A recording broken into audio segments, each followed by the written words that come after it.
lembrar que eles vão querer um retorno de, sei lá, 10, 20, 50, 100 vezes na sua empresa. A gente vai olhar a sua empresa, tipo assim, se a gente investiu, sei lá, $100.000, vou colocar em dólares aqui, a valuation de R$ 1 milhão, a gente teria 10% da empresa. A gente vai querer que essa empresa, em 10 anos, ela nos dê um retorno de, no mínimo, 10 vezes. No mínimo, menos de 10 vezes é considerado um fracasso. Por quê?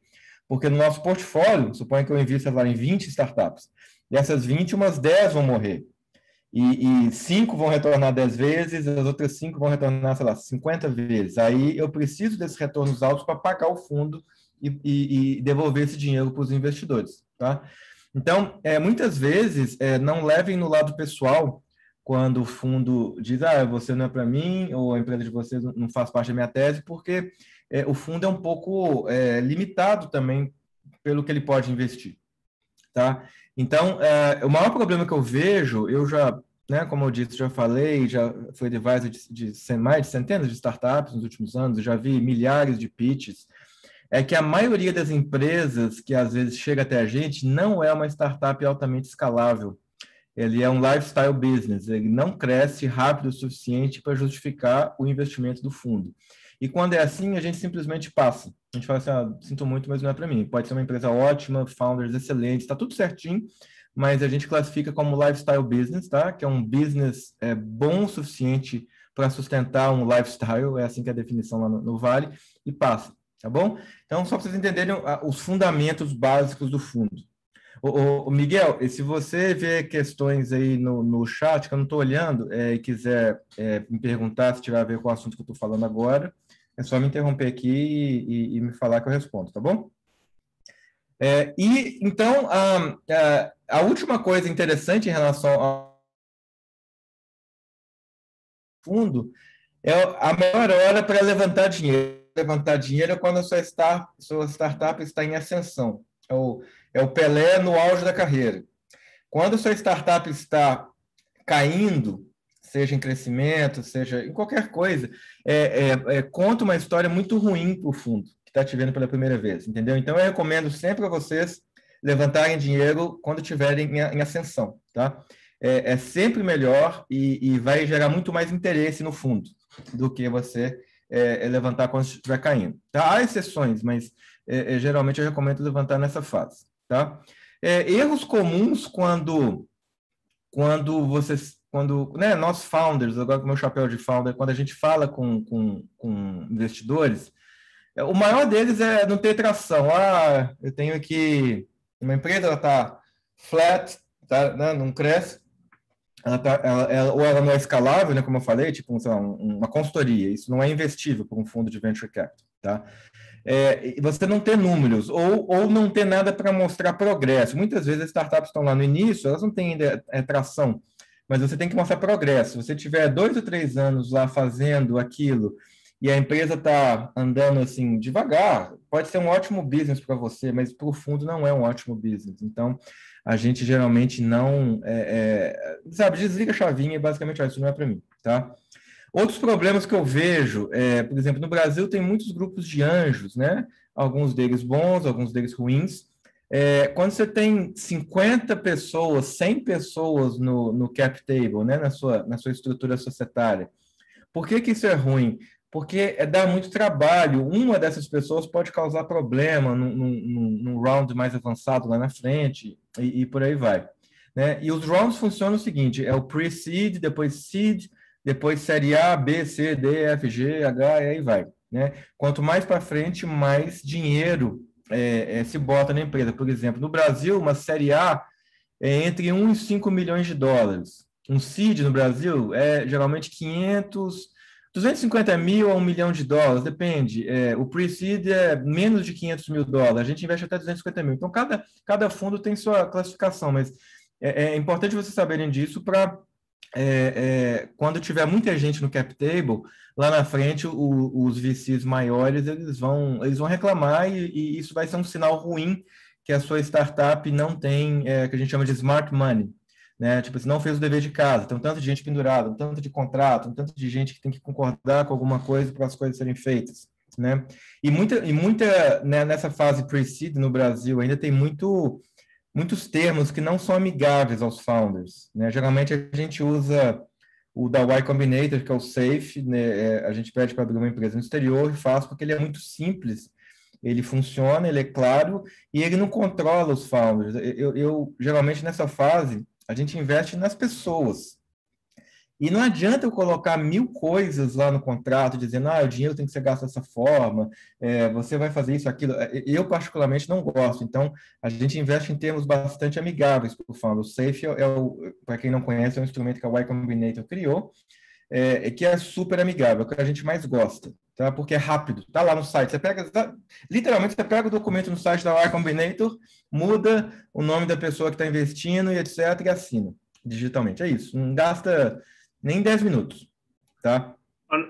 Reinaldo, tem aqui uma pergunta. O fundo pré-seed que vocês investem, o fundo pré-seed de vocês investe somente em startups que já têm um faturamento relevante ou vocês investem em startups que têm ainda faturamento zero ou pequeno?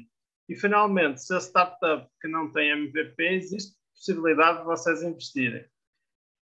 Não, ótima pergunta. Eu vou falar um pouquinho disso daqui a pouco, mas no Brasil existe uma cultura de investir em faturamento, que é como as grandes fortunas foram criadas no passado, etc. Eu, particularmente, não ligo para faturamento. É bom se a empresa estiver crescendo e tiver faturamento, é ótimo.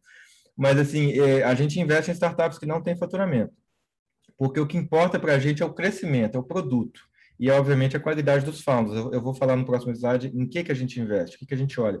Mas, no Brasil, os founders estão muito ainda pressionados por anjos ou por aceleradoras ou por VCs que investem em faturamento, tá? Eu particularmente, a nossa tese, a gente não liga para faturamento, a gente olha mais o produto, o crescimento, a qualidade dos founders que o faturamento. Se tiver faturamento, ótimo, né? Não quer dizer que é ruim, mas não é o nosso foco, tá? Isso vai depender muito do tipo de fundo que vocês estão conversando, tá? Então, só voltando aqui para esses principais erros, valuation muito alto ou muito baixo, tá?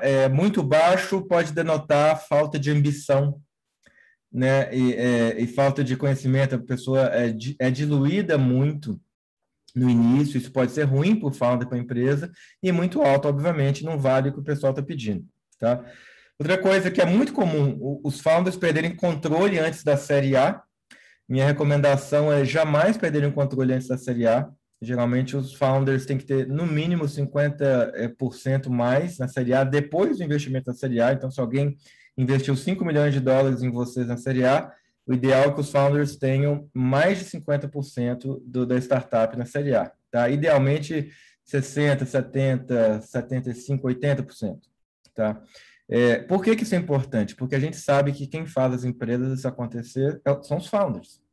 E se os founders não tiverem controle, a empresa, eles não vão ter, que a gente chama em inglês de skin in the game, né? Tipo assim, eles não vão ter a motivação para continuar, além de perderem o controle. Então, para a gente, isso, por exemplo, é um red flag. A gente não gosta de startups que o founder chega no Série A, por exemplo, com 20%, 30%. A gente acha que essa startup ela está dançada, entendeu? E a maioria dos VCs Smart Money, eles acham isso também. Então, eu vejo isso muito acontecer, sabe? Porque no início a gente não tem a menor ideia do que a gente está fazendo. É normal, eu não tinha a menor ideia do que eu estava fazendo, muitas vezes. E aí a gente vai entrando, ou precisa de dinheiro, a gente levanta, aí chega alguém lá com cheque, a gente, sei lá, vende 20%, 30% da empresa. É relativamente comum, mas evitem isso, porque isso pode dar um problemão lá para frente, sabe? De a empresa não ficar sexy o suficiente para ser investida por fundos de qualidade, que a gente chama de smart money, tá? Então, esse é um pouquinho dos principais problemas que a gente vê ao levantar capital. Número 3 aqui é como precificar a sua startup, que eu estava falando da questão da receita. É muito mais arte do que matemática, tá? A maioria dos fundos e angels e etc. no Brasil, eles geralmente usam múltiplos do EBITDA ou de receita para avaliar a sua startup. Isso é baseado em receita, por isso que eles gostam de receita. É uma forma tradicional de avaliar startups. A gente não gosta disso Pelo seguinte, uma startup early stage ela não tem receita, né? E ela tem que focar num produto que agrade aos consumidores e cresça rápido. Então, se eu for investir em receita, uma startup está faturando, sei lá, suponho que seja 100 mil por ano, eu vou investir um múltiplo de 10 vezes, eu vou investir 1 milhão de reais. Não faz o menor sentido, entendeu? Tipo assim, o dinheiro que eu vou dar para você, sei lá, suponho que eu dei 50 mil dólares, 250 mil reais, vou pegar 20%, 25% da empresa, e essa empresa já vai estar meio dançada, e esse dinheiro não vai adiantar muita coisa, não é um dinheiro grande. Então, geralmente, da onde eu venho, né, do Vale do Silício, e eu tenho a cabeça mais de lá do que daqui, embora eu seja brasileiro, geralmente o foco dos VCs na hora de fazer um valuation é a qualidade dos founders, o quão rápido eles aprendem, quanto a empresa está crescendo e a qualidade do produto. Então, o valuation acaba sendo muito mais demanda e oferta. E investidor, gente, é tipo assim, se a empresa está quente, sabe, e tem proposta de outros, geralmente isso faz com que os investidores mudem de opinião, entendeu? Ah, essa empresa aqui está fechando um round de 1 milhão e tem tal pessoa, tais fundos, valuation de 10 milhões de dólares. Pô, mas não vale. Mas se tiver tais e tais fundos e tais pessoas de qualidade, angels de qualidade, aquilo cria um negócio que chama FOMO em inglês, né? Fear of missing out, né? Medo de perder a oportunidade. E aí os investidores podem fechar. Então assim, é demanda e oferta, sabe? Mas a gente não faz, pelo menos no caso da New Ventures, a gente não faz essa avaliação baseada em receita. Tá? A gente, para te falar a verdade, assim, a gente nem olha isso, a gente nem olha financials, sabe? Business plan, a gente não olha isso. A gente olha qualidade dos founders, está crescendo, o produto é bom, né? Tem potencial, mercado grande, eu vou falar mais dos nossos critérios, mas a gente geralmente olha isso. Então, qual que é um valuation bom? Depende. Tem 1 milhão de dólares, tem 2, tem 5, depende do estágio da empresa. Tá? No nosso caso, a gente investe em valuations mais baixos, menores que 3 milhões de dólares nessa fase pre-seed, por exemplo. Mas, se a gente tiver uma empresa amazing, tiver a oportunidade de participar do round, né? Vamos supor uma empresa que está valendo 10 milhões e a gente tiver a oportunidade de participar, a gente participa. Eu acho que o que eu aprendi é o seguinte, o valuation não é tão importante quanto a possibilidade de múltiplo sobre aquele valuation. Então, se eu entro numa empresa de 10 milhões e essa empresa claramente tem todo o potencial de valer 1 bilhão em 5 anos ou em 7 anos, mesmo que eu entre com uma participação minúscula, vale a pena entrar porque meus múltiplos, né, o retorno do fundo vai ser muito maior. Então, então assim, o pessoal fala, invisto em tais e tais valuation, mas há sempre exceções à regra. Uma coisa que eu aprendi nesse mundo agora de VCs é que sempre há exceções à regra. Sempre. Quando uma empresa tem um tanto de coisa ruim, mas é boa e o produto é bom, os founders são bons, sempre há exceções à regra. Tá? Então, precificar a sua startup é muito arte. É o famoso gogó, capacidade de vender, de convencer as pessoas, número 1. E 2, eu acho que é oferta e demanda. Você vai ter que ver mais ou menos o que o pessoal está fazendo naquela fase, os amigos, outros founders estão levantando dinheiro, os VCs geralmente se conversam e sabem disso. Então, se você pedir algo muito fora da curva, você vai ter que mostrar algo muito fora da curva. Né? Como diria o Carl Sagan, extraordinary claims require extraordinary evidence. Né? Se você tem alguma coisa, um valuation muito alto, você vai ter que mostrar e justificar o porquê que você tem aquele valuation muito alto. Tá? E uma coisa que eu queria falar com vocês, que eu acho importante, está começando a acontecer no Brasil, não era assim, mas essa década vai começar a acontecer, é o seguinte, os founders é que escolhem os investidores, não os investidores que escolhem os founders. Até então, no Brasil, eram os investidores que escolhiam os founders e as empresas. As coisas estão mudando muito rápido, pelo que eu venho vendo, e o nível de sofisticação de qualidade dos investidores está crescendo. Então, eu queria dar um conselho para vocês, de vocês não serem arrogantes, obviamente, serem sempre humildes, mas serem confiantes e fazerem o due diligence dos VCs e chegarem no meeting, tipo assim, querendo entender também o que a gente adiciona de valor para vocês, sabe? Porque daqui a pouco vocês vão poder escolher os VCs. Está começando a acontecer isso no Brasil. No Vale já é assim há muito tempo, há décadas. Sabe? Então, o que acontece? Isso coloca pressão nos VCs para serem mais amigáveis, para terem termos melhores e tratar os founders melhores. Eu acho que todo mundo ganha com isso. Então, no nosso caso da New Ventures, a gente entra com essa cabeça, né? O que vocês devem procurar? Se os VCs são, né, ou a pessoa, o partner conversando com vocês é justo, né? Se ele adiciona valor, por exemplo, no nosso caso, tanto eu quanto o Paul, nós já fomos founders, né? A gente chama de operators também. Eu acho importante isso, porque quando a gente já foi founder, a gente entende não só um pouco de produto de startup, mas de psicologia também. A gente sabe assim o quão é difícil, o respeito que deve se ter pelos founders na hora de negociar, na hora de conversar, e a gente sabe também que a gente não sabe mais do que vocês, founders, na hora de investir. Né? Vocês sabem mais que a gente. Se a gente soubesse mais, a gente estaria fazendo empresas aí de bilhões de dólares né, com uma fórmulazinha mágica, que não existe. Mas uma das coisas que a gente sabe é o que não deu certo, o que não fazer, quais são os erros mais comuns, né? Essas coisas que eu estou falando aqui. Então, é importante vocês escolherem o VC. Eu acho, obviamente, isso é um mundo ideal, ainda há uma dificuldade muito grande de fazer isso, mas se vocês tiverem um produto bom, vale a pena escolher, sabe? Vocês têm que se sentir confortáveis e ver os valores de vocês. Por exemplo, eu gosto de VCs que estão disponíveis. Tem muitos VCs aí que falam que são founder-friendly e que na hora H não estão disponíveis, sabe? E eu acho que apoio nessas horas, tanto psicológico quanto de produto, de intros, etc., é de extrema importância. Transparência. Nosso caso aqui, a gente é super transparente, a gente fala por que a gente não gostou da empresa, com super respeito, mas assim, é algo que eu nunca tive como founder quando eu estava levantando dinheiro. Geralmente os VCs não falam.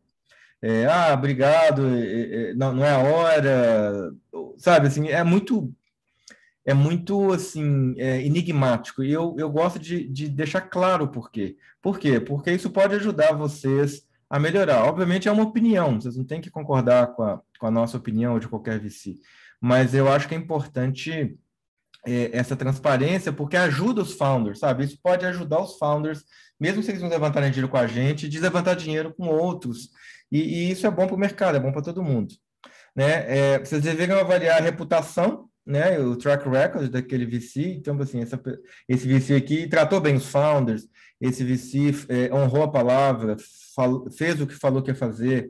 É importante vocês checarem isso, porque muitas vezes parece bom, mas se você for conversar com os founders que foram investidos para aquela empresa, o grupo de anjos, etc., eles vão te falar, sujeira, não gostei, vocês fizeram isso, aquilo, não cumpriram a palavra, e por aí vai. Então, eu sou a favor, nesse mercado, que regula a relação entre founders e VCs é a reputação dos dois lados. Se a gente fizer alguma cagada, entre aspas, desculpa a palavra, mas é basicamente isso, vocês vão lá e contam para todo mundo, olha, o Reinaldo lá da New Ventures fez isso, e etc. E vai correr, né? E vice-versa. Se algum founder fizer alguma coisa assim que a gente considera antiética ou não cumpre a palavra, a gente se conversa e vai falar, olha, isso aqui você toma cuidado, entendeu? Então, eu acho que essa regulação por reputação ajuda muito o processo, porque levantar dinheiro em startups é muito demorado, muito complicado, muito estressante. Eu acho que o objetivo nosso é fazer isso da forma mais rápida possível, dando feedback transparente, dando respostas sim ou não muito rápidas, dizendo por quê, tipo assim, sendo assim, super amigável, tentando adicionar valor mesmo que a gente não investir.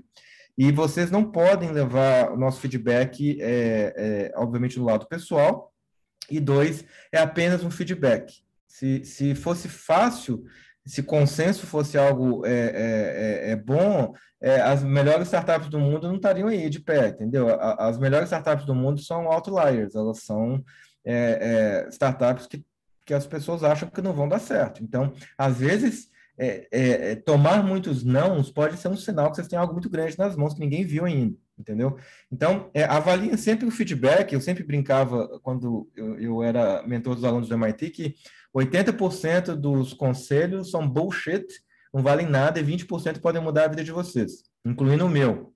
Então, tudo isso que eu estou falando, peguem os 20% que vocês acham que faz sentido, né? E se concordarem, sigam. Mas, assim, é muito difícil da gente dar conselhos de qualidade para startups tão diferentes, em estágios tão diferentes. É impossível a gente saber mais que vocês sobre o que vocês estão fazendo naquele momento, naquele mercado, naquela vertical, com aquela tecnologia, sabe? O VC não é Deus, não sabe tudo o que está acontecendo. Então, eu sempre falo, ó, 80% do advice é bullshit e 20% pode mudar a vida de vocês. Assim, uma forma sabe, de ser honesto, sabe? Porque mesmo que a gente queira ajudar, muitas vezes a gente não consegue ajudar.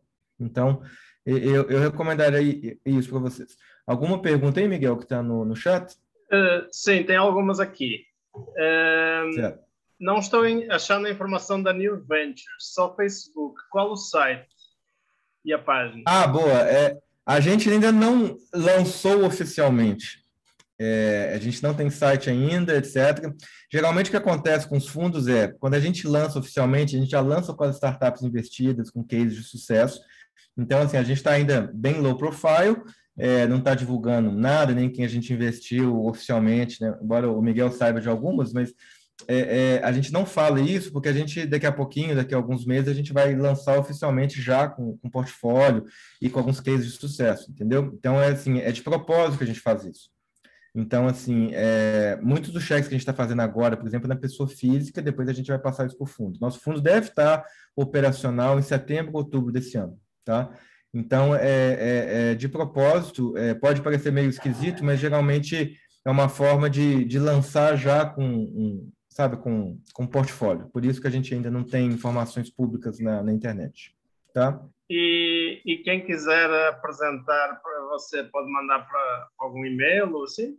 Isso. No finalzinho é rn@new.ventures. No finalzinho eu vou mostrar para vocês o e-mail, pode mandar para mim. Ok. Tá? Alguma outra? Tem aqui várias. Quais os indicadores de crescimento e dos founders? Tá, eu vou falar isso no próximo slide. Ok. Guarda um pouquinho que eu já respondo. Então eu vou dizer as perguntas e tu vês qual é que é para responder agora. O fundo Beleza. que vocês representam investe em Retail Tech, também imagino que seja no próximo, né? Invista em quê? Retail Tech. O que é Retail Tech? É tech que trabalha com varejo? Varejo, é. Não, sim, qualquer vertical, desde que sejam empresas escaláveis. Eu vou falar nesse próximo slide um pouco da nossa tese de investimento para vocês entenderem, tá? Como é que vocês são avaliados. No nosso caso, tá? Cada fundo tem sua tese de investimento. Qual o tamanho mínimo do time para ser bem visto pelos investidores? Geralmente, no mínimo 2 founders, no máximo 4. Se a empresa não tiver nenhum outro employee ou empregado, assim, não tem problema. Por que 2? Porque é muito difícil um founder dar conta de toda a carga emocional, de produto, etc. Há casos, Elon Musk é um deles, né? Dropbox é um deles, tem muitos casos, mas geralmente a gente gosta de 2 a 4 founders. Por que não 5? Porque mais chance de dar problema. Gente. Então, quanto mais gente você coloca, mais problema pode dar. Então, a gente gosta de 2 a 4, mas a gente não descartaria uma empresa muito boa que tiver 5 ou que tiver 1, mas geralmente 2 a 4. Tem aqui uma pergunta que tem aqui um palavrão, mas eu vou ler. Vi em outro evento do FI um Super Angel falando que todo CEO precisa ser um FDP para dar certo. Queria saber a opinião do Reinaldo, porque gostei demais do approach deles que descreveu aqui Fair Game. Sei. Não, discordo gênero e número. A gente não investe em assholes.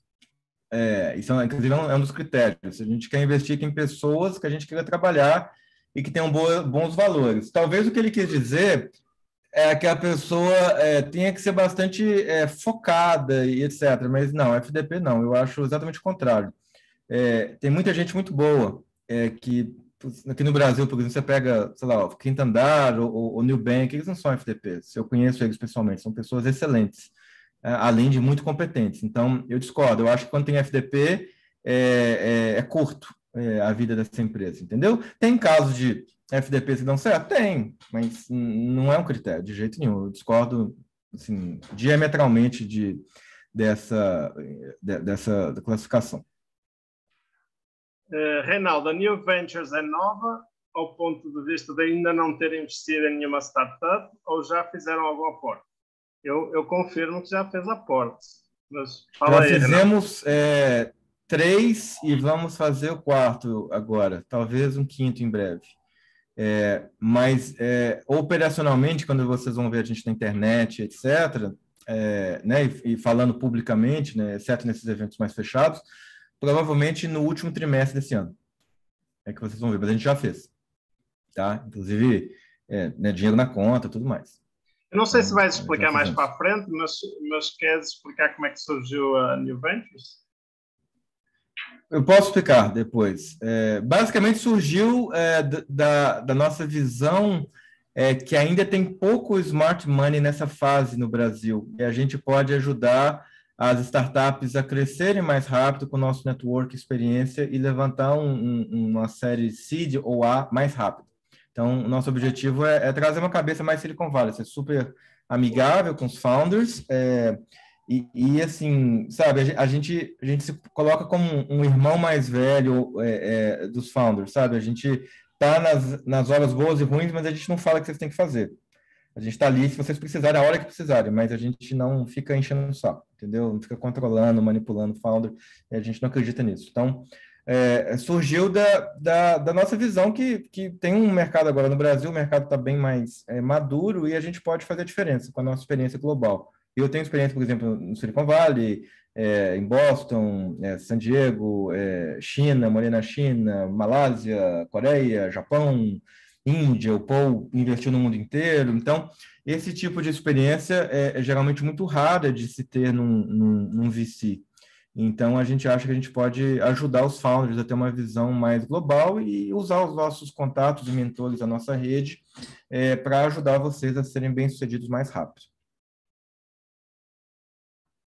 Então, você quer passar para o outro, ou Miguel, tem mais perguntas? Você está no mudo. Tem mais perguntas, mas acho que podemos avançar e depois faço mais algumas, não é? Tá bom, beleza. A gente passa para o próximo aqui e eu respondo todas, tá? Sem problemas. Então, aqui nesse outro slide, eu queria mostrar para você o que a gente avalia, para vocês entenderem como que a New Ventures, que a cada fundo tem um critério, tá? Ou critérios, como que a gente avalia. Isso aqui geralmente não é público, tá? Eu estou dividindo aqui com vocês, porque é a nossa bandeira da transparência, para saber exatamente o que a gente olha. E quando vocês forem me contactarem, dêem uma olhadinha nisso, para saber se vocês se encaixam nesses critérios, entendeu? Porque senão é perda de tempo para vocês, é perda de tempo para nós, e o relacionamento começa meio torto. Então, o que a gente vê? Então, vamos lá. Número 1, o time de fundadores. A gente quer pelo menos um co-founder técnico. O que é co-founder técnico? Alguém que... Código, né? Que faz o produto da empresa acontecer. Por que isso é importante? Porque uma startup de tecnologia sem um cofundador técnico, ela tem um ciclo de iteração muito mais lento. Quando você tem um fundador técnico, é a própria pessoa que vai construir o produto da empresa. Isso é mais barato e é mais rápido e tira o risco da startup de dar errado, na nossa visão. Então, a gente exige isso ou que um fundador técnico esteja entrando na empresa. Pode até não estar full-time no início, mas que esteja entrando na empresa. Mas um cofundador técnico ou técnica, tá? Isso é super importante para a gente, tá? Então, assim, a gente não vai investir numa startup que não tem um cofundador técnico. E esse é o maior problema que eu vejo nas startups no mundo todo, inclusive no Brasil. Geralmente não tem um cofundador técnico ou técnica, uma cofundadora técnica, e aí o que acontece? A empresa contrata alguém para fazer o produto, para iterar. Isso, a gente vê isso como um problema, porque a startup não vai ter a velocidade necessária para ser mais eficiente que companhias maiores e vai gastar muito dinheiro numa fase onde ela não deveria gastar dinheiro, tá? É o nosso critério, não quer dizer que está certo, não quer dizer que está errado, mas só para vocês entenderem como que a gente vê. Segunda coisa, um co-founder que fala inglês fluente. Por quê? Mas está no Brasil. Sim, estamos no Brasil. Qual que é o negócio do inglês? Número 1, ele abre mais portas. Vocês podem falar com mais fundos, mais angels, mais pessoas do mundo todo que querem investir, que possam ajudar vocês. 2, a nossa rede de mentores, muitos deles estão fora do Brasil, Silicon Valley, Sul da Ásia, Europa, etc. E essas pessoas que podem ajudar vocês, que valem muito, que são preciosas, elas não vão falar português e tradução simultânea não funciona. Então, a gente exige isso porque a gente acha que uma startup onde pelo menos um dos co-founders fala inglês fluente ela vai conseguir dinheiro mais smart money do que uma startup onde os co-founders não falam inglês, tá? E isso eu vi acontecer assim, de muitas maneiras, muitas maneiras. Assim, inclusive, o valuation da empresa aumenta quando o co-founder fala inglês. E vai chegar um ponto na série B, série C, que o dinheiro vai vir de fundos estrangeiros. Não existe esse dinheiro no Brasil, sabe? Então, assim, você vai ter que ter dinheiro da Sequoia, do SoftBank, ou da Andreessen Horowitz, ou da Accel, ou do Tiger Global, sabe? De fundos que são gringos. E comunicar com eles, contar a história de vocês, vocês vão ter que falar inglês. Há exceções à regra? Eu já perguntei isso para vários VCs no mundo. Há exceções à regra. Para tudo existem exceções à regra. Né? Se a empresa estiver bombando e a pessoa não falar uma palavra de inglês, etc., vão dar um jeito. Mas geralmente vocês vão perder muita imagem, vocês vão perder. Vocês vão passar para a segunda camada da fila. Entendeu? Eles vão colocar o founder que fala inglês lá no alto, tá? Porque muitos dos VCs, inclusive a gente quer founders globais também, que não só construam um business grande no Brasil, mas construam um business grande no mundo. Como a gente tem experiência de mundo, a gente pode ajudar nisso, tá? Então, até agora, co-founder técnico, coder, que programa, que desenvolve, e um co-founder que fala inglês, tá? Pode ser qualquer um dos dois. Geralmente, ideal é que seja o CEO, mas a gente não tem essa regra, não, porque geralmente é o CEO que levanta dinheiro. Então, é por causa disso. Tá? Bom, o que mais? A história dos founders trabalhando juntos. Muitas vezes, o que acontece? As startups, elas... Ops, peraí. Deixa eu só tirar essa caixinha aqui de cima, porque ela vai estar na frente aqui. As startups, geralmente, quando tem co-founders, o que a gente gosta na história dos founders? É que os founders trabalharam juntos ou conviveram juntos antes. Porque o maior problema de startups nessa fase é que há briga entre os founders. Não há uma falta de sinergia entre os founders. Então, por exemplo, se vocês estudaram no colégio ou foram roommates na faculdade, ou trabalharam na mesma empresa, se conheceram lá, ou um era o chefe do outro, o que quer que seja, a gente vê isso como um bom sinal que vocês sabem trabalhar juntos e que passaram por momentos difíceis. Se você conheceu o seu co-founder ontem, no Startup Weekend, e está fazendo uma startup, essa não é uma história boa. Há exceções? Sim, mas a gente prefere founders que se conhecem bem, que se dão bem. Então, é uma das perguntas que a gente faz. A outra coisa, assim, are they coachable? Que é basicamente assim, eles são humildes para aprender. Não é que a gente sabe mais que vocês, mas os founders estão dispostos a aprender, ou eles são cabeça dura, ou eles não te ouvem, ou eles não ouvem os mentores, e por aí vai. Então, a gente olha isso. E, por último, os founders estão fazendo isso pelas razões certas. O que são as razões certas? Resolver um problema do consumidor, está insatisfeito com o produto, quer fazer algo melhor, tá pé da vida com uma empresa, sei lá, banco, não, os bancos são tudo uma porcaria, eu quero fazer um melhor, entendeu? Uma motivação que não seja dinheiro. Porque a gente viu, com o passar do tempo, que quem fala assim, já na primeira apresentação, já fala da estratégia de saída, isso é red flag para mim. Quando alguém fala isso comigo, eu falo assim, não, esses founders não estão fazendo, não vão aguentar o tranco, 5, 10, às vezes 15 anos, para construir uma empresa gigante que muda a vida de muitas pessoas. Então, o founding team é o mais importante para a gente. Tá? É meio clichê, todo VC vai falar que é o mais importante. Mas, de certo, quem é smart money, esse é o primeiro critério, sabe? É muito importante a qualidade do founding team. Tá? O segundo critério para nós é a escalabilidade. Como é que a gente mede escalabilidade? Número 1, o produto é simples o suficiente. Por que isso é importante? Quando a gente faz muita coisa ao mesmo tempo, é muito difícil de fazer tudo bem, principalmente numa startup que não tem dinheiro, não tem recurso, não tem tempo. Então, a gente gosta de produtos simples, que escalam. Um produto simples, aqui um exemplo, Instagram, ou WhatsApp, ou Quinto Andar, ou, sei lá, o Nubank, são produtos simples, entendeu? Produtos simples geralmente escalam. Então, quando a gente vê founder com muitas coisas, minha startup faz isso, mas faz isso também, mas faz aquilo, a gente não gosta, tá? Nosso critério. Aí a gente faz um cálculo mental, a companhia ela pode estar faturando zero, tá? Mas ela tem o potencial de faturar mais de 100 milhões em 10 anos. Por que 10 anos? Porque geralmente os fundos duram 10 anos. E tem que retornar o dinheiro em 10 anos. Tem algumas extensões, pode durar 12, 13, 14, mas geralmente é 10 anos. Cada companhia tem um potencial, então a gente faz uma conta de padaria, tipo assim, se essa startup tiver, sei lá, 100% do mercado que ela diz que está atuando, a gente faz umas contas e a gente vai ver, não, se ela tiver 100% do mercado, dá 80 milhões. Isso é um mau sinal que não é um business altamente escalável e que é um lifestyle business e a gente decide não investir. E outra, isso é uma frase do Steve Jobs, os founders estão maximizing for volume, que é basicamente tipo a teoria do Netflix, né? Há 15 anos atrás, um DVD custava, sei lá, R$100, entendeu? Hoje você paga R$25 no Netflix para você ver milhares de filmes na plataforma. Isso é maximizar para volume. Então, a gente prefere empresas que façam menos faturamento a curto prazo, mas que maximizem por volume. Por quê? Porque isso é muito mais escalável. São os Airbnbs do mundo, Ubers, WhatsApp, que é free, o Instagram, que é free, e por aí vai. Então, a gente gosta desse critério de escalabilidade, tá?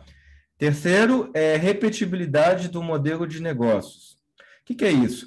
Basicamente, os consumidores estão voltando no seu produto, a gente não quer um produto que não tenha repetibilidade. A pessoa vai lá, compra, ou vai no seu site, no seu app, uma vez e nunca mais volta. Isso é um mau sinal.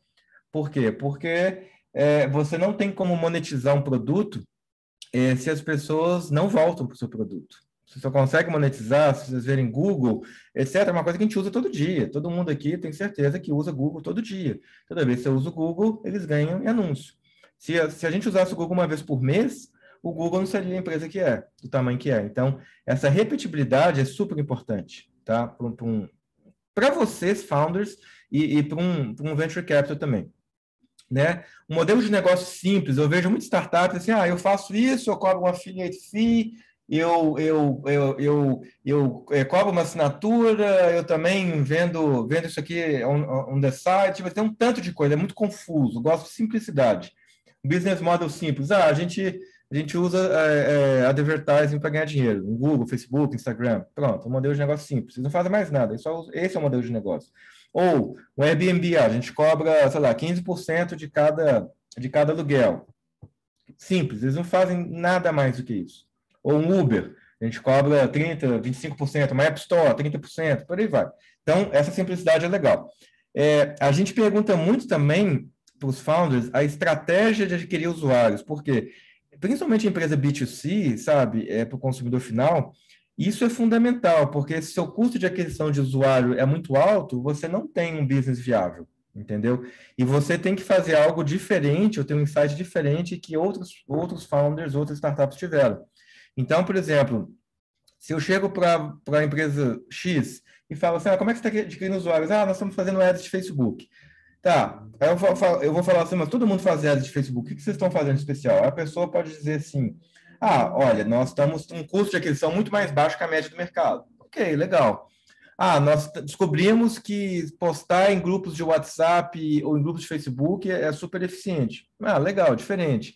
Então, a gente vai querer ver o raciocínio de vocês, a estratégia de vocês para adquirir usuários. Porque, no final das contas, o CAC, que é o custo de aquisição de usuário, ele tem que ser menor que o Lifetime Value, que é o LTV.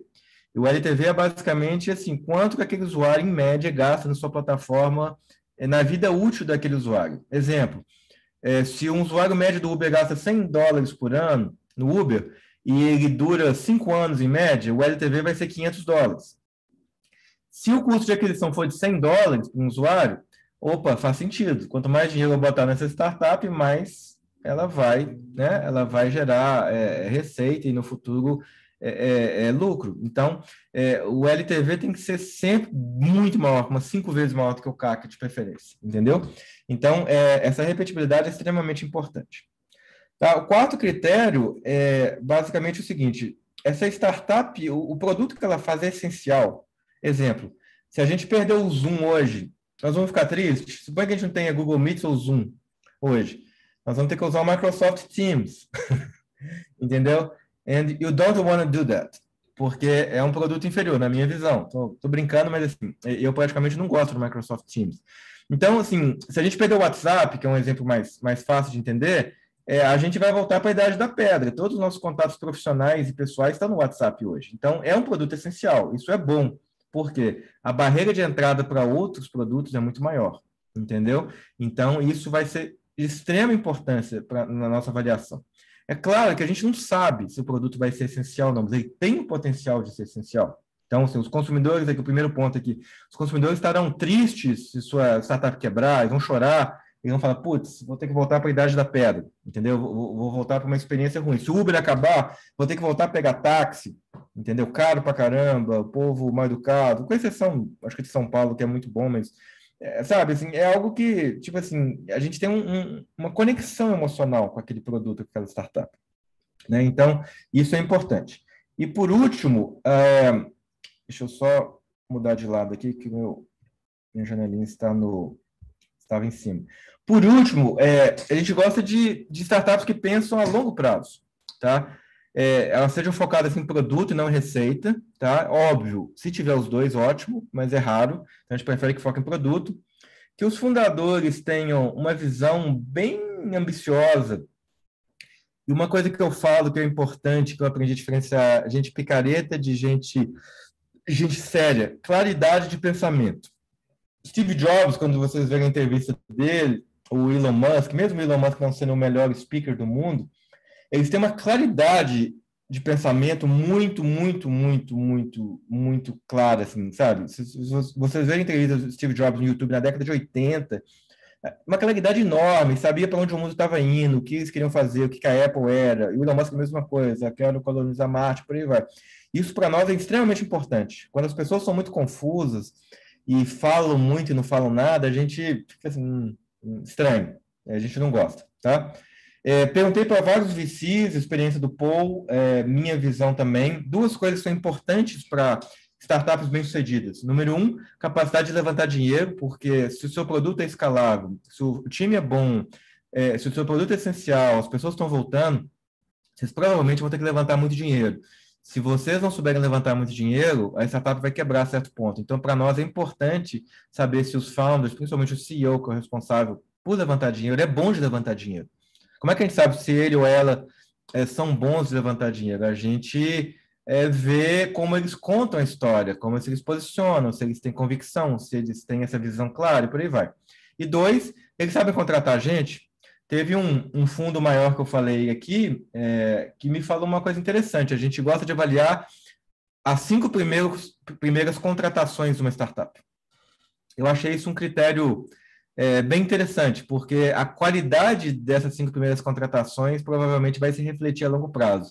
Se esses 5 primeiros forem muito ruins, significa que os fundadores não sabem contratar. E isso vai refletir na empresa a longo prazo. Então, é um critério interessante. Eu nunca havia pensado dessa forma. Eu gostei, sabe? E dou mérito para eles. Nesse caso, era a Cassec que me falou isso, que eu acho um critério bem, bem bacana, sabe? E etc. E aí, do ponto de vista do fundo, a gente vai olhar vocês com retorno no mínimo de umas 20 vezes. Se vocês, potencialmente, em 10 anos, não derem um retorno de 20 vezes, a gente vai pensar 2 vezes, ou 3 vezes, ou 5 vezes na hora de investir, porque é o que acontece. De cada 10 investimentos, metade vai morrer, 1 ou 2 desses 10 vão dar um retorno maior de 20 vezes, vão pagar o fundo, vão retornar dinheiro para os investidores e vão permitir que a gente tenha mais dinheiro para investir. Então, se o fundo fracassar, a gente simplesmente para de investir e acaba. Então, a gente vai olhar vocês com essa cabeça, de 20 vezes mais. Então, eu botei, sei lá, $100 mil, essa empresa vai retornar $2 milhões em 10 anos. Se for menos que isso, a gente vai ficar... Se for menos de 10, a gente nem vai conversar com a empresa. Potencial, tá? Ninguém sabe. O Airbnb, ninguém sabia o que seria, o Uber, ninguém sabia o que seria, mas o potencial. Geralmente eu penso assim, e se essa empresa der certo? Tem 100 razões para dar errado. Os founders vão brigar, não tem dinheiro, regulação, tem 100 coisas que eu posso falar aqui, mas eu penso assim, e se essa empresa der certo? Porque esse business é um business de outliers, a gente não investe em gente média, a gente investe naqueles que são excepcionais. E a única maneira de se pagar um fundo é ter gente excepcional que vai gerar retornos altíssimos, igual o Google, o Facebook, essas empresas todas geral. Tá? Então, para terminar aqui, e aí eu fico aberto a perguntas, Basicamente, assim, eu estou abrindo aqui para vocês como que a gente investe. Quando a gente tiver o site, a gente vai colocar isso no site, vai ficar público, porque aí vocês vão poder saber. E assim, eu recomendaria que vocês fizessem essa pesquisa com outros fundos ou com anjos, etc., porque se vocês não souberem disso, fica muito difícil de ter uma primeira conversa com o fundo, entendeu? Só que, infelizmente, não é tão transparente, né? A maioria dos fundos não coloca isso do jeito que eu estou colocando aqui, transparentemente. Então, mas é importante saber, né? Os critérios de investimento, para saber até se, às vezes, eles podem ser muito bons, mas não está na nossa tese, a gente não pode investir, a gente não deve, entendeu? Então, é importante esse negócio de saber. Quando eu era founder, eu não tinha a menor ideia disso, eu ia falando com todo mundo. Entendeu? Todo mundo que aparecia, investidor, deixa eu falar com você, mandava e-mail, mas é um retrabalho. Muitas vezes, assim, você vai perder credibilidade fazendo isso. Então, como é que você sabe? Você pergunta para eles, você manda um e-mail no site e fala assim, olha, sou startup tal, tal, tal, eu gostaria de saber os seus critérios. Vocês investem em empresas, sei lá, na fase seed, vocês investem em empresas de health tech, vocês investem nisso? Geralmente o pessoal vai responder. Ou perguntar para founders que já foram investidos por aquela empresa, que eles geralmente vão saber, que tem uma relação mais profunda com o fundo. Tá?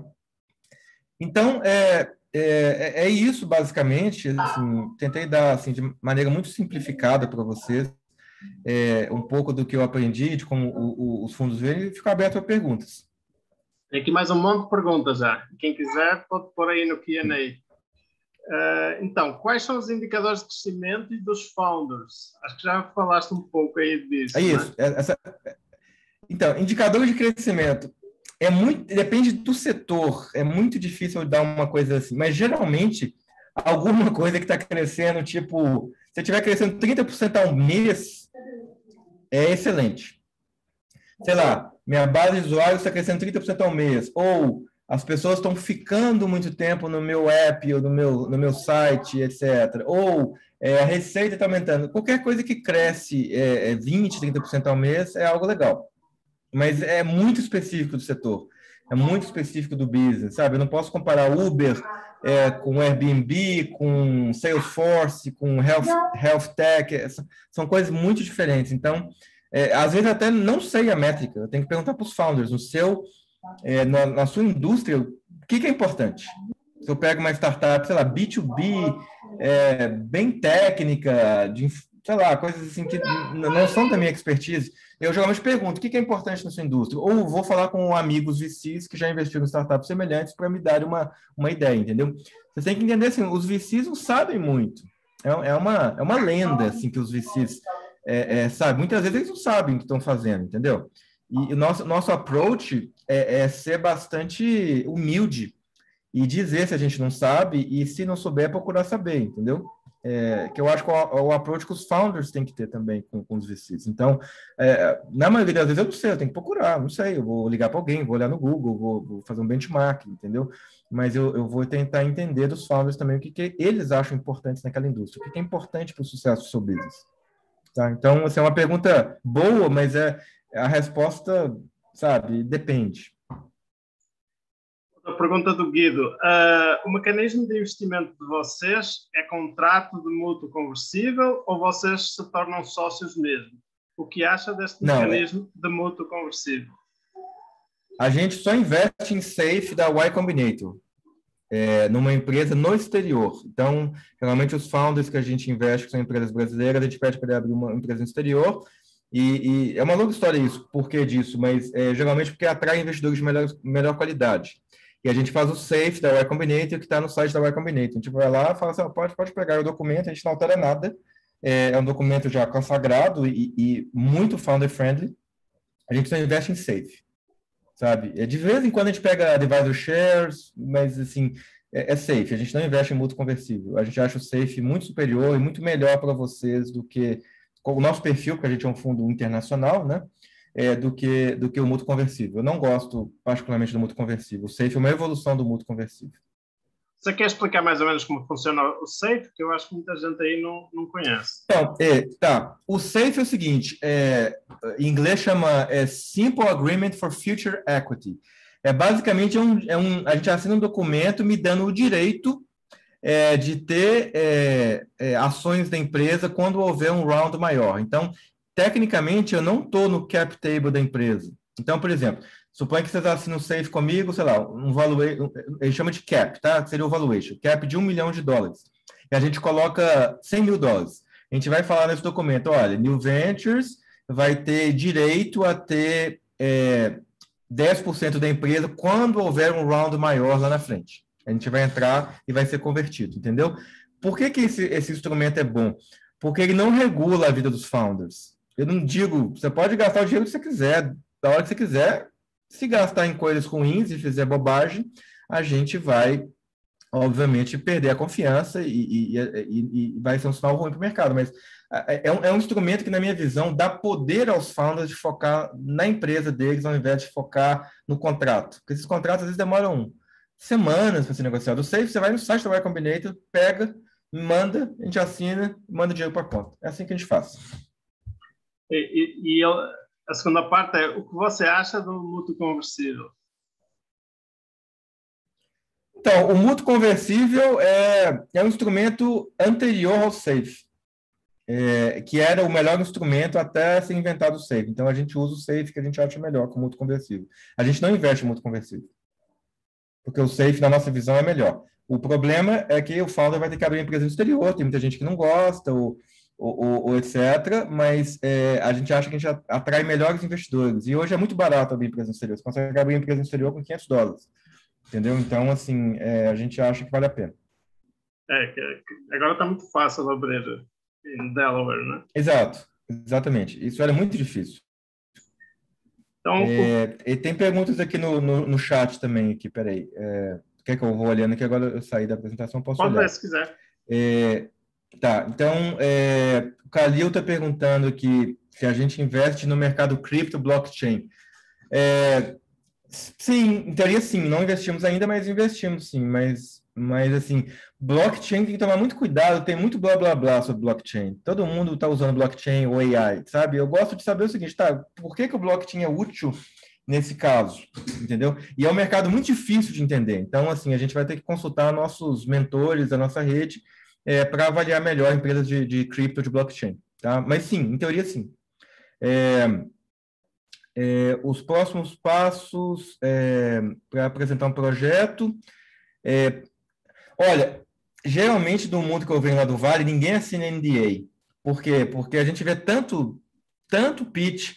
Se a gente fosse assinar NDA com todo mundo, a gente estaria infringindo NDA em algum dia, em alguma coisa, entendeu? Porque, assim, são milhares de pitches por ano, ou de decks que a gente vê, entendeu? Quando a gente agora são centenas, mas quando a gente estiver funcionando a todo vapor, são milhares. Então, a gente não assina NDA. Eu gosto da regulação por reputação. Se vocês me mostrarem uma coisa e eu, sei lá, falar ou criar uma empresa baseada naquilo, etc., a minha reputação vai sofrer e os melhores founders não vão querer ser investidos com a New Ventures. Então, tem um estímulo para que eu seja o mais founder-friendly possível, e vice-versa. Se eu investir no founder, o founder pisar na bola, ou a founder pisar na bola, ou fizer alguma coisa ilegal ou imoral, etc., a gente vai, basicamente, falar para todo mundo que aquele ou aquela founder não são confiáveis, não são bons. Então, eu gosto desse negócio da reputação. Eu acho que a reputação é a nossa moeda aqui. Ok. Tá? Agora eu vou para... Tem aqui outra pergunta do Gustavo. Posso mandar? Tá. Fala, Gustavo. Um grande investidor me disse um dia que minha startup era um lifestyle business. Eu acho que sei quem é esse investidor. Mas vejo um potencial enorme no exterior, Estados Unidos e Europa, e estou validando e implementando novas funcionalidades. Queria saber de você como provar o potencial e receber um investimento para levar a minha startup para fora do Brasil. Então, esse negócio do lifestyle business, cara, aquilo que a gente já tinha conversado assim, mais para trás, tipo assim, é baseado na projeção de faturamento daqui a 10 anos, entendeu? Você vai ter que mostrar, por alguma razão, que você vai passar daquele limite ali mental do investidor, entendeu? Eu acho que é a única maneira de se provar isso. Você pode provar isso com argumentos, ou aumentando o ticket do que você está fazendo, né, no prazo de 10 anos, ou fazendo um negócio mais escalável. Então assim, eu não acho que lifestyle business é pior do que uma startup escalável, tipo Silicon Valley. Eu acho que ela não é investível para investidores de tech. entendeu? Porque ela tem que dar muito retorno e tem que ser rápido. Então, é basicamente uma questão de tentar saber por que aquele investidor acha que você é um lifestyle business e assim, convencê-lo do contrário, entendeu? Mas, geralmente, é difícil, assim, porque você tem que perguntar para ele por que você é um lifestyle business, sabe? E por aí vai.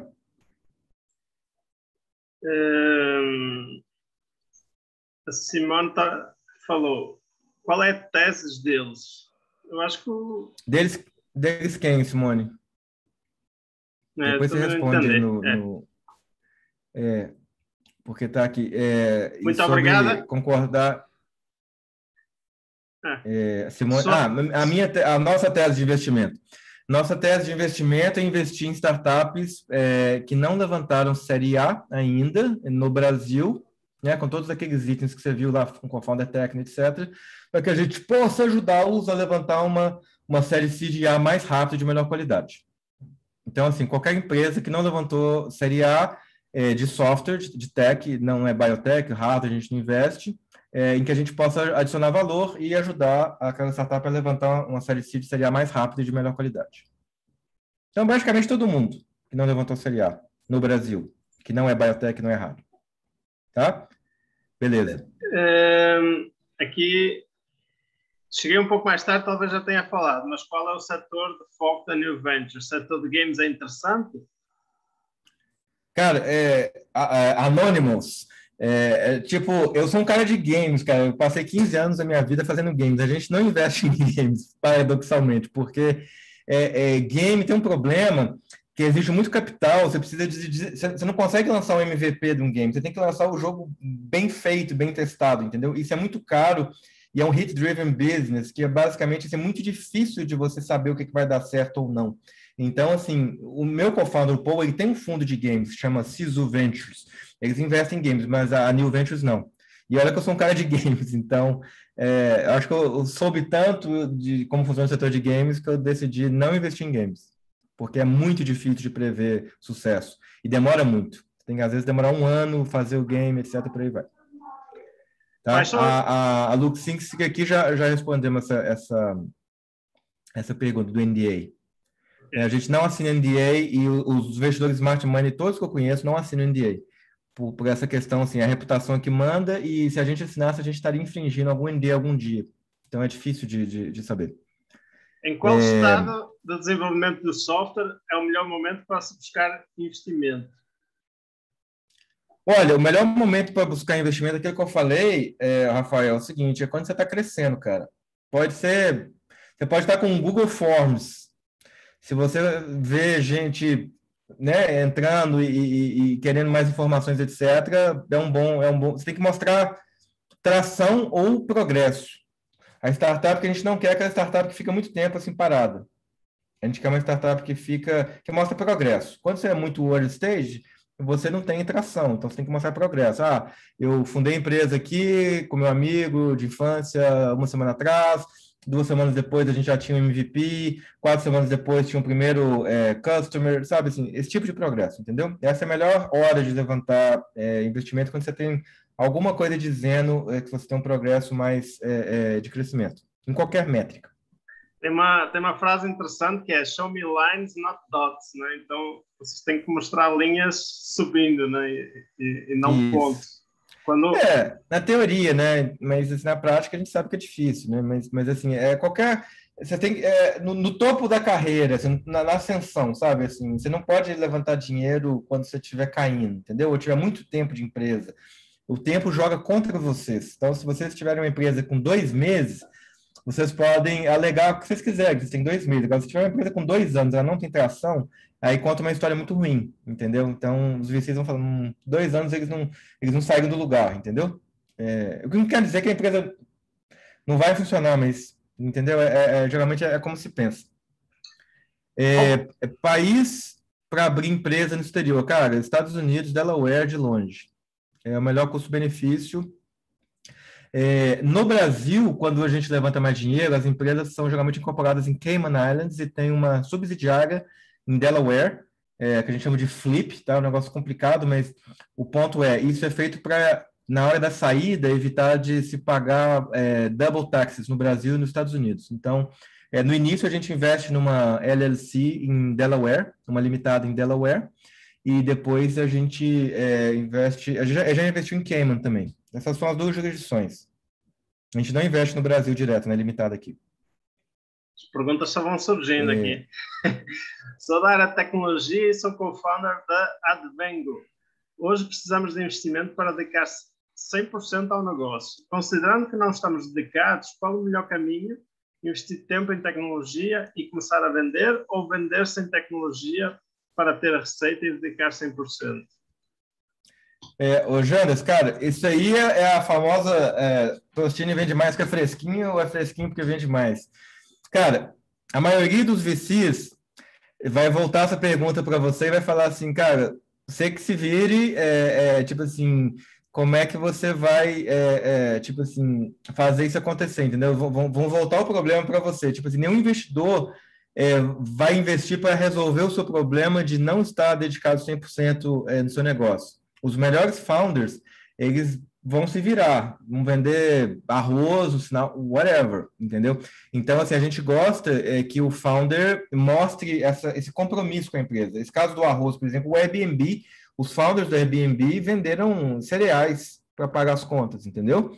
Exatamente para eles poderem pagar os salários, para sobreviverem. Então, assim, a gente quer ver esse tipo de coisa. Lembrando, assim, no mundo de venture capital, é um business de outliers, assim, então a gente não investe em gente comum, a gente investe em gente incomum, entendeu? Esses vão ser os que vão dar retorno para o fundo.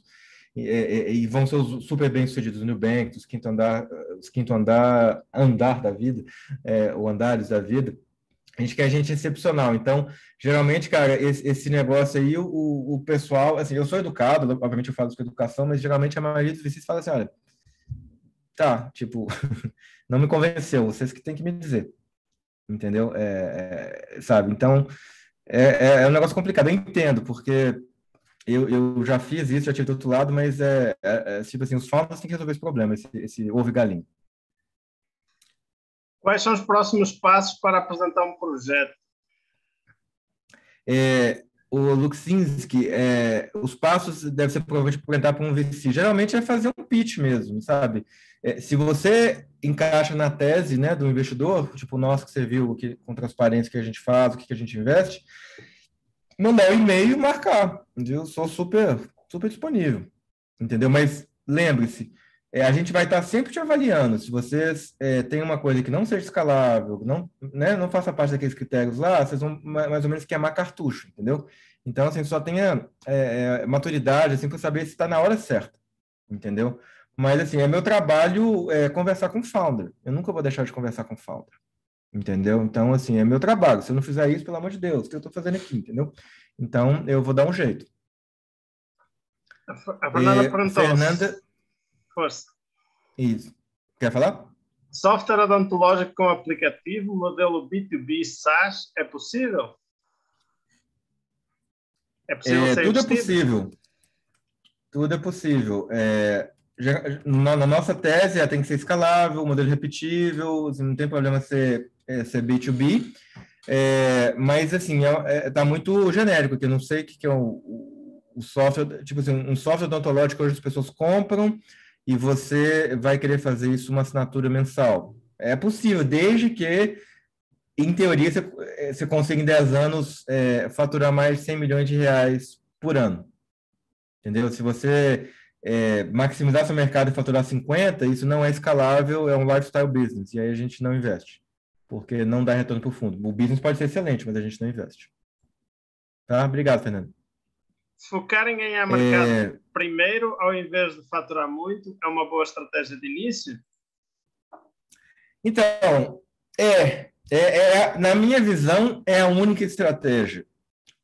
Eu já vi dezenas de empresas fantásticas, que eram lucrativas, quebrarem, porque chega alguém no mercado 3, 5 anos depois, com dinheiro de venture capital e subsidia o produto, subsidia a aquisição de usuários, etc. O problema no Brasil, Eduardo, é o seguinte, ainda tem pouco apetite ao risco, entendeu? Ainda tem poucos VCs, principalmente nessa fase assim, de qualidade, entendeu? Então, o pessoal geralmente quer faturamento. Eu não ligo para o faturamento, né? Como eu comentei já. Eu quero ver a empresa crescendo e exatamente fazendo isso que você falou, tentar dominar o mercado. Então, para fazer isso, você tem que levantar dinheiro. E para levantar dinheiro, você tem que ser bom de contar histórias, tem que ter tração. Então, assim, é uma profecia autorrealizável, entendeu? Tipo assim, o ideal é isso, mas na prática, fazer isso é muito difícil.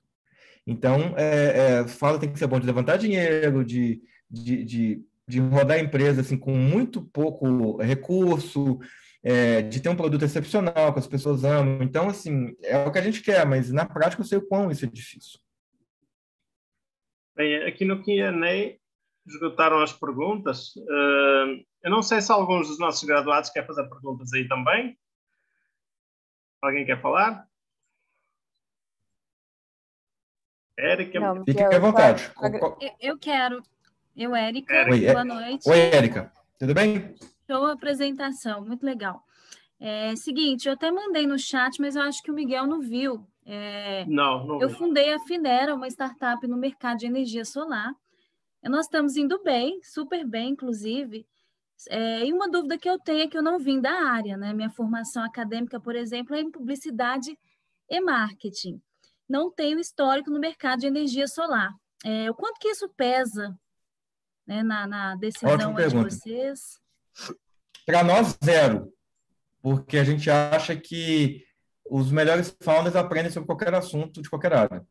Tá? A não ser que você esteja fazendo um reator nuclear de fusão nuclear, aí a gente não investe nisso, mas a gente gostaria de alguém que seja físico, né, que entenda de fusão nuclear. Mas em startups assim, de software, etc., para nós a importância é zero. Inclusive formação acadêmica. Se você nem fez faculdade, para a gente não importa. Você dropou da faculdade, não importa. O que importa é saber aprender. E aprender com os erros e iterar produto e ter foco e ser assim extremamente resiliente, entendeu? Porque hoje em dia você aprende tudo na internet. Então, não acho que uma pessoa que está em energia solar, por exemplo, entende mais de energia solar porque ela tem uma carreira em energia solar. Na verdade, você, de fora, eu acho que você pode ver o mercado de energia solar de uma forma muito mais disruptiva do que quem está por dentro. Entendeu? Então, geralmente, a gente gosta de gente que está de fora, inclusive. Tá? Então, para nós, tá? New Ventures, a gente não liga. Muito pelo contrário. Mas tem gente que gosta. Tem gente que gosta de gente em Harvard, tem gente que gosta de gente que fez engenharia. Cada um tem o seu critério. A gente acha que isso não é importante. Obrigada. Obrigado a você, Érica. Mais algum graduado quer fazer uma pergunta? Abra aí o microfone. Quaisquer perguntas, pessoal, fiquem à vontade. Não tem pergunta ruim. Aliás, isso é uma das coisas mais importantes, fazerem perguntas. Vocês fizeram excelentes perguntas. Isso é bom sinal. Então, você falou que não era importante Harvard e tal, mas a formação é importante, né? Vocês não olham, por exemplo, se o cara tem uma boa formação, se vem de tal universidade, isso não importa para vocês? Não. Tipo assim, vamos lá, vamos ser super, super honestos. A gente vai ver com mais carinho. Você falar assim, uma pessoa que fez, sei lá, Stanford ou Harvard. Por quê? Porque é muito difícil de entrar em Stanford ou Harvard. Então, aquela pessoa deve ser uma pessoa excepcional de alguma forma. Mesmo que ela não seja tão boa, ela entrou num processo muito difícil. Mas a formação em si não faz a menor diferença. Tipo assim, alguém que não fez faculdade pode ser um melhor founder que alguém que fez Stanford. Tá? Mas assim, eu vou dar uma olhada, opa, Stanford, então, se a pessoa tem alguma coisa, que ela entrou em Stanford, já ganhou bolsa, e por aí vai. Mas não, para nós, é tipo o Elon Musk, tipo assim, né? O cara aprendeu sobre foguete, aprendeu sobre carro, etc., fazendo empresas revolucionárias e não tem informação na área. Sim. Então, apesar de ter feito física. Então, assim, a gente olha a capacidade das pessoas aprenderem, serem curiosas entendeu? Você pode estudar as coisas na internet hoje, não precisa de ter feito uma faculdade. Na nossa tese, a gente não acha a faculdade importante. A Simone perguntou aqui, pode elaborar um pouco mais que tipo de apoio, coaching, mentoring vocês oferecem para as empresas que investem?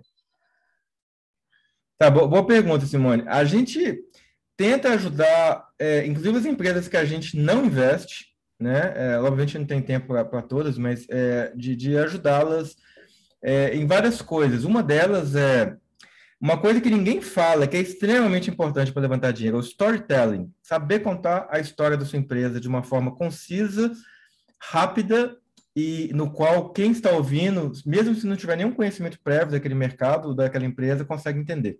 É extremamente importante isso e é muito... É o maior problema que eu vejo das empresas hoje, no mundo em geral, exceto lá no Silicon Valley, o pessoal faz isso muito bem. No Brasil, no MIT, quando eu era entrepreneur de Resident, é o maior problema. As pessoas não sabem contar a história bem. Então, isso é uma coisa que eu ajudo bastante. Muitas vezes eu falo assim para o founder, olha, gostei, entendi o que você está fazendo, mas tá péssimo o delivery, né? Tipo assim, tá ruim. Aí eu falo assim, coloca no Google Slides sua apresentação, deixa eu fazer a minha versão, né? Tipo assim, como eu gostaria de ver como VC, para comparar. E aí o founder decide se aquilo ficou melhor ou pior, e se aquilo ocasionou uma mudança de percepção da empresa, porque é o maior problema. Não adianta a gente ser bom para caramba se a gente não sabe explicar aquilo de maneira simples. Eu gosto muito de simplicidade. Eu não gosto de palavras, vamos revolucionar o mundo das telecomunicações com blockchain. Falou isso, eu já não entendi nada. Quero saber, assim, inglês, português simples. O que você faz? Sabe? E aí tem uma estruturazinha de slides que eu gosto, que, tipo assim, primeiro slide tem uma frase dizendo o que você faz. Uma frase só. Por quê? Porque o investidor, na hora de ver aquilo, ele vai setar o mindset. Isso aqui se trata de uma empresa de B2C, uma empresa de B2B, uma empresa de healthcare, etc. Ok, já sei o que eu estou falando. Aí eu gosto de ver problema, bem simples, slide, problema. Uma frase. O problema, sei lá, não tem um aplicativo para compartilhar foto no Brasil. As pessoas não compartilham foto. Solução. O que eu estou fazendo para resolver isso? Aí depois tem um pouco do como funciona, como é que é o processo, seu usuário, se for B2B, B2C, como é que funciona? Ele vai no site, ele cadastra, aí ele ganha, sabe, fazer um fluxo de 3 ou 4 pontos, bem simples. Depois, business model, simples, uma coisa só. Eu ganho dinheiro fazendo isso. Ok, entendi. Depois, eu gosto de ver tipo um benchmark com os concorrentes. O que eu faço melhor? Aí comparo tanto com empresas old school quanto com concorrentes digitais e startups. Ele faz tipo tipo assim, um check e um xizinho, sabe? Tipo assim, isso, check, xizinho. Geralmente a nossa startup está cheia dos verdinhos, né? A gente faz tudo melhor. E aí, desculpa, tração, o slide de tração antes desse, e aí o time, no slide do time, dizer por que aquele time é melhor para fazer aquilo que um outro time, sabe? Muita gente coloca formação, eu sou formado em administração. Isso não diz nada para mim. O que você fez nessa área? Por exemplo, quem perguntou foi a Simone. Cadê a Simone? Ela está aqui. Desculpa, estou vendo você, Simone. Tipo assim, não, acho que foi a Érica, perdão, que perguntou sobre, tipo assim, formação. Não importa, se você falar, você trabalhou em energia solar, não importa, para mim, tanto faz. Eu quero saber que skills você tem que você vai fazer aquilo melhor que os outros. Eu trabalhei na Accenture fazendo medição de energia, ou trabalhei no governo, na CEMIG, não sei, entendeu? Então, assim, geralmente não tem muito o que os founders colocam na descrição deles com o que eles estão fazendo, sabe? É uma coisa meio fria. Formei em engenharia da computação, desenvolvedor de software. Tá, mas e aí? Desenvolvedor de quê? O que você fez? Por que isso é importante para sua startup? O que a sua formação na administração vai te ajudar a fazer isso melhor? Entendeu? Alguns casos, sim. Você pega uma pessoa, sei lá, vai fazer uma startup, sei lá, de energia, de algoritmos. Se você for um economista, talvez você tenha um skill que você aprendeu como economista e que você vai ser melhor para fazer aquele algoritmo, entendeu? Então, eu gosto de ver, assim, bem simples, 10 slides, sabe? Gente, não coloquem muitas palavras no slide. O pessoal cansa. Olha, investidor, vou falar isso, está gravado, mas eu vou falar isso com o coração aberto, a maioria não lê, entendeu? Cada partner de um fundo aí recebe 100 decks por mês. Eles não vão ler, entendeu? Por duas razões. Porque é humanamente impossível ler tudo E porque a maioria dos decks é muito ruim, é muito feia. Por isso que eu falo, simplicidade é muito, muito importante. O objetivo de um deck, de uma apresentação, é chamar para o segundo encontro, não é dizer tudo que você fez, o que você está fazendo, não. É tipo assim, olha, eu sou interessante, vamos falar mais? É isso, entendeu? Então, minha sugestão é poucas palavras, sabe? É simplicidade. Não é ficar viajando. Tem gente que coloca assim, tipo assim, uma bíblia assim no slide, entendeu? Além de não dar para ler, muita gente abre o celular, tá no carro, assim, abre, não consigo ler. É ser simples, entendeu? E direto ao ponto.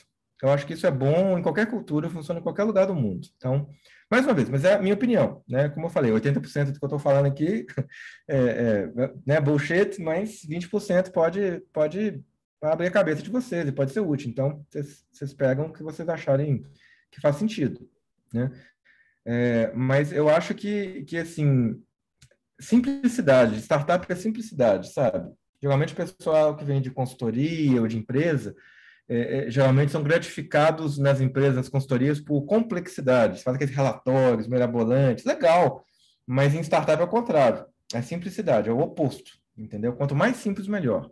Para investidor smart money. Tem gente que gosta de ser enganado, tem gente que gosta de ficar vendo o business plan e falar assim, daqui a 2 anos, do dia 5 de julho de 2023, eu vou estar ganhando R$50, vou estar dando uma comissão de 15. Cara, isso é impossível de prever, é impossível uma startup early stage. Então, eu gosto de ver o big picture. Por que falar com vocês? O que vocês têm de diferente, etc. Mas cada um de um jeito, entendeu? E não estou falando que o meu jeito é certo. Estou só dizendo que é assim que eu vejo, né? É a minha experiência. Em vários lugares do mundo, não só no Brasil, mas em vários lugares do mundo. Então, é isso. Tem mais uma pergunta aqui. Vai ter acesso ao vídeo? Eu acho que sim, né? Sim, vai ter acesso ao vídeo. Sim. Essa dica do pitch é muito boa, porque tem muita gente que coloca um monte de informação nos pitches e eles acabam ficando chatos, né? Ou a pessoa leu o slide ou ouve o que a pessoa está falando. Cansa. Né? Se coloquem do lado do investidor. Ó. Imagina, eu só entendi isso quando eu fui para o outro lado. Imagina o seguinte, você recebe, em média, 100 decks por mês. O investidor tem que fazer milhões de outras coisas, tem que levantar dinheiro para o fundo, tem que negociar startup, tem que resolver pepino, etc. Imagina que essa pessoa, né, ele ou ela, tem lá uma semana para ler os decks. Então, seriam 100 decks em uma semana, são 20 por dia. Imagina o cansaço. O último deck do dia vai ser extremamente prejudicado, entendeu? Tipo assim, vocês podem ter azar. Então assim, simplifica a vida, entendeu? Das pessoas. Tipo assim, manda um negócio simples, sabe? Direto ao ponto, assim. Se você vê que aquilo ali não dá informação, tira, corta. Direto ao ponto. Simples é bom, não é ruim. Em startups, entendeu? Mas eu entendo que tem muito investidor, principalmente aqui no Brasil, em país, Coreia, sabe, Japão, que gosta de negócio complicado. Ok, mas eu acho que um simples deck, ele funciona para todo mundo. Um deck complicado funciona para poucos. Então, a minha sugestão é fazer um deck simples. Assim, poucas palavras, menos de 50 palavras por slide. No máximo 50. Entendeu? Difícil? Tem que ter um poder de síntese, mas funciona. Entendeu? E se mostrar atração, pronto, conquistou o investidor. Não precisa falar mais nada. Estou crescendo 30% ao mês. Opa! Nem vi o resto, vamos conversar. Entendeu? Então, tudo depende, entendeu? Tem mais aqui perguntas aqui? Tá. O Érica tá saindo, desculpa. Mas, em geral, assim... Acho que só uma palavrinha final.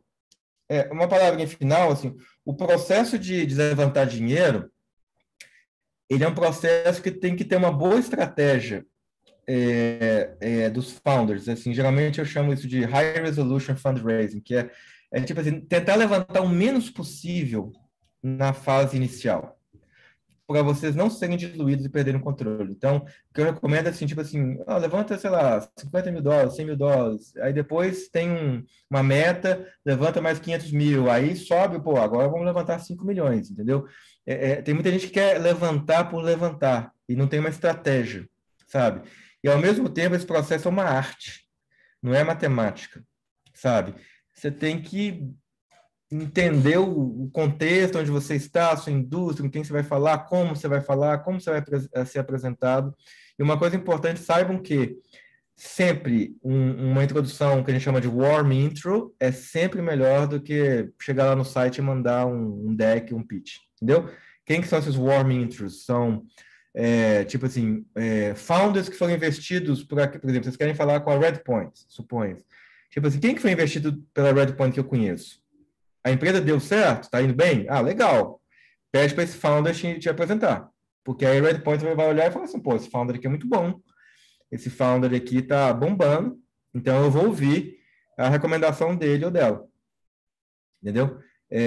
Outra, pessoas próximas, assim, sabe? Porque, assim, esse é um mundinho desse tamanho, então todo mundo conhece todo mundo. Por exemplo, quando eu recomendo das nossas investidas para um VC maior, eles vão me ouvir e vão colocar as minhas startups na frente à fila, porque eles confiam na qualidade das coisas que eu estou mandando.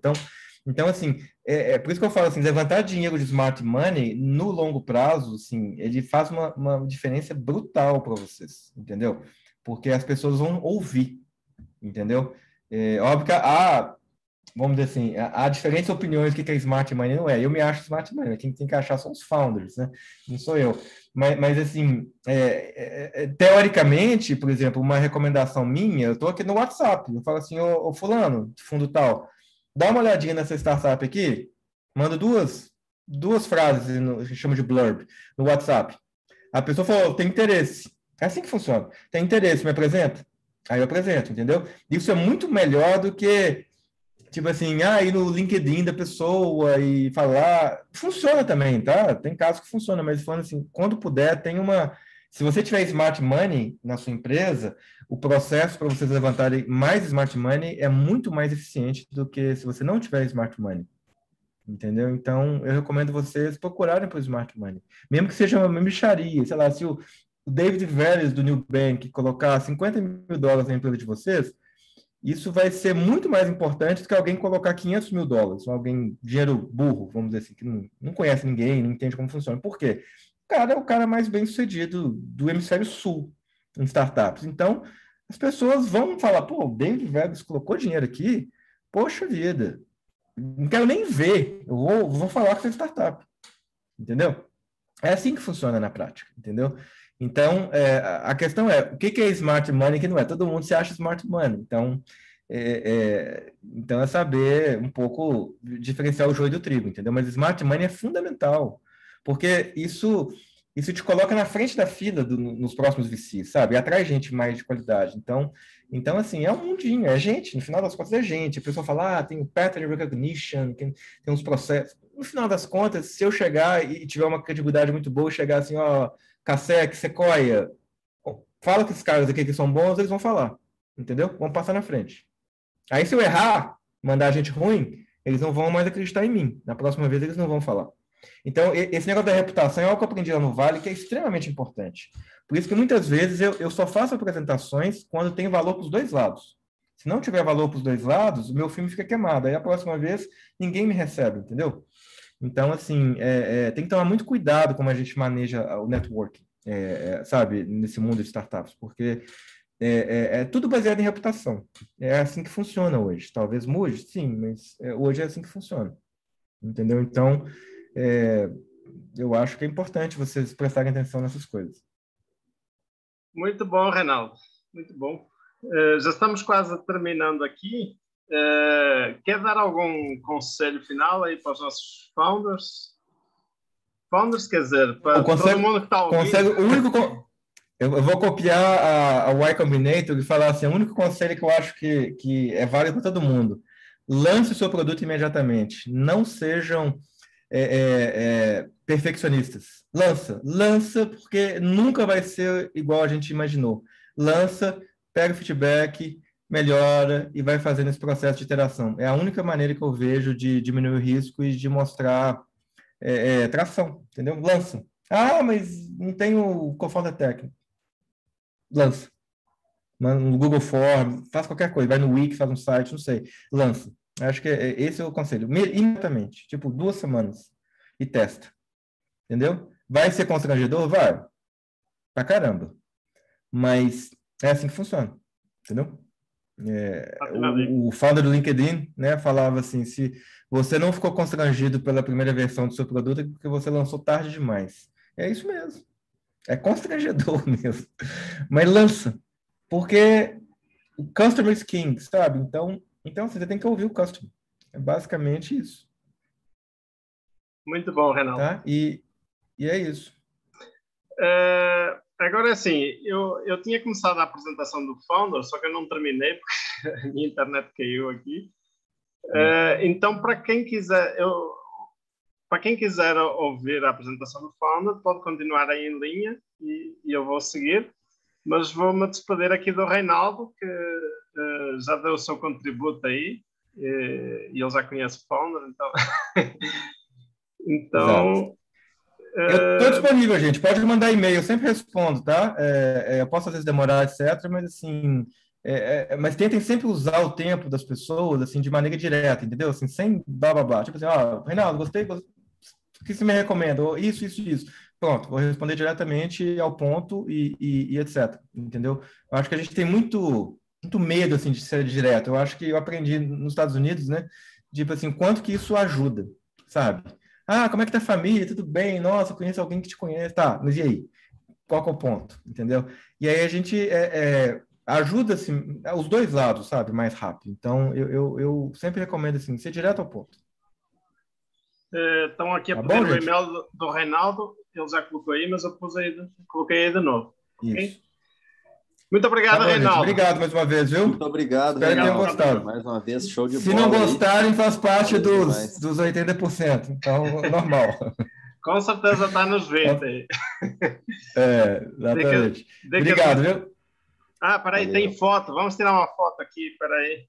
Liguem as câmeras aí. Foto da galera. Boa. Peraí. Tira aí, Miguel. 1, 2, 3. Faltou. Tenho. Ixi, eu demorei a saber fazer isso. É treino. Muito obrigado, Reinaldo. Até a próxima. Valeu, gente. Obrigado, viu, Miguel? Obrigado ao Founders e obrigado, gente, pelas perguntas. Excelentes perguntas. Um abração. Tchau. Tchau. Então, eu vou compartilhar a minha tela para continuar aqui a apresentação. Eu não sei se era bem este slide que eu estava, mas eu vou continuar por aqui. Estão vendo a minha tela? Sim, não? Sim. Ok. Eu já tinha... Então, eu estava falando que este é o momento para construir o futuro pós-Covid. Então, visto que depois das grandes crises é onde surgem as grandes oportunidades, nós estamos passando agora uma grande crise, portanto, tem grandes oportunidades de lançar startups para resolverem os problemas do mundo. Inclusive, hoje estamos combatendo um problema gigante que é esta pandemia, né? Eu penso que já falei disto aqui, que todos os programas em 2020 foram de forma virtual no mundo do Founder Institute, e em 2021 aqui no Brasil ainda continuamos de forma virtual. Mas estamos rodando mais programas do que antes da pandemia. O valor da matrícula foi reduzido, tendo em conta a pandemia também, e foi lançado na plataforma para que haja mais mentorias individuais entre os founders e os mentores do nosso programa. Aqui é onde o founder se insere, que somos uma aceleradora pré-seed, então estamos depois de Startup Weekends e hackathons e antes de aceleradoras seed, que normalmente investem dinheiro nas startups em troca de equity. Então aceitamos 3 tipos de candidatos: fase da ideia, pode ainda ter um emprego formal; fase do protótipo MVP; ou a fase de tração inicial, em que já tem um time completo e já tem algum faturamento. Para isso temos 2 trilhas: a trilha Launch, focada em validação, time e go-to-market, e a trilha Growth, que é focada em tração, em captar a primeira rodada Angel ou Seed, e o Venture Lab, que é focado na primeira rodada Series A. Então, estes 3 programas são gratuitos para graduados. E temos um suporte ao longo de toda a vida da startup, tanto pelo time local como pelo global. Isto são algumas empresas que já foram adquiridas, tem aqui algumas famosas, a Udemy, Play2Sell, Pollen, Travelcar, que foi comprada pela Grupo Fiat, penso eu. Então, basicamente, nós encontramos grandes pessoas, criamos uma rede de suporte dedicada, temos um processo estruturado de crescimento, passo a passo, e damos um suporte lifetime para essa startup. Então, nós acreditamos que grandes empresas começam com grandes pessoas e não grandes batalhar muito para chegar lá. Então, para nós encontrarmos grandes pessoas, nós temos um teste psicotécnico que todos que hoje estão participando aqui do evento vão receber no seu e-mail para fazerem esse teste, e eu sugiro que o façam. Esse teste vai avaliar uma ideia para aplicar no nosso programa. Nós avaliamos exclusivamente por esse teste, porque nós acreditamos que se a ideia do founder for ruim e o founder tiver as skills, tiver capacidades, ele pode trocar a ideia, pode pivotar e chegar no caminho certo. Então, a ideia para nós não é importante o empreendedor. Então, tem esse teste psicotécnico e de aptidão online que dura cerca de 1 hora. Esse teste tem 85% de eficácia em prever empreendedores de sucesso, e isso é comprovado porque a gente roda em 190 cidades no mundo, muitas cidades mais do que um semestre por ano, desde 2009. Então, temos muitos dados que nos comprovam a eficácia deste teste. E nós só aceitamos candidatos de alto potencial empreendedor, ou seja, você tem que ser aprovado no teste para poder participar do programa. Nós acreditamos também que grandes empresas não são construídas sozinhas. Os feedbacks constantes de especialistas é fundamental. No caso, falamos dos nossos mentores. Então, normalmente o founder tem 25 a 50 CEOs ou founders de startups de sucesso para cada participante do programa. Aqui em Minas Gerais temos um rácio ainda maior, chega a 3 ou 4 mentores por cada participante, por cada founder. Os mentores fornecem feedbacks semanais, avaliação e treinamento. E os mentores estão empenhados no seu sucesso através do Equity Collective, que eu vou explicar mais à frente como é que funciona. Então, basicamente, todas as startups que graduam no programa, ou que chegam ao final do programa, elas contribuem com 4% de opção de compra para o Founder Institute, com uma validade de 15 anos, ou seja, ao final de 15 anos expira. Como é que funciona a opção de compra? O founder não vai ser sócio da sua empresa. Ele vai ter a opção de comprar numa futura rodada, ok? Então, não pensem que a gente vai ser sócio, que vai entrar no capital table, nada disso. Vai ser uma opção de compra futura e vai pagar por isso. Depois, numa outra rodada futura, ele vai vender para o investidor a um valor superior, não é? A diferença entre o que ele comprou e o que ele vendeu vai dar um resultado financeiro, que é dividido igualmente por todos os que participaram dessa turma. Então, desses 4%, 1% vai para os graduados dessa turma. Então, quem participa da turma recebe dividendos do êxito dos colegas. 1% para os mentores. Então, todos os mentores têm também uma participação sobre o equity da turma que eles ajudaram a formar e a mentorar e a avaliar. Então, é uma forma de recompensar também os mentores por esse trabalho voluntário, no fundo. 1% vai para os líderes locais, que no caso, de momento sou eu, Pedro Almeida, a Janaína e a Liliana. Hoje está aí o Pedro Almeida. Porque ajudam a estruturar o programa localmente e no fundo, criam essa comunidade do Founder Institute local, dão apoio aos graduados, dão apoio aos founders. Então, tem esse trabalho muito importante de fazer acontecer, né? E 1% vai para o Founder Institute lá no Silicon Valley, que é a sede da empresa, por toda a estrutura que eles fornecem de plataforma, todo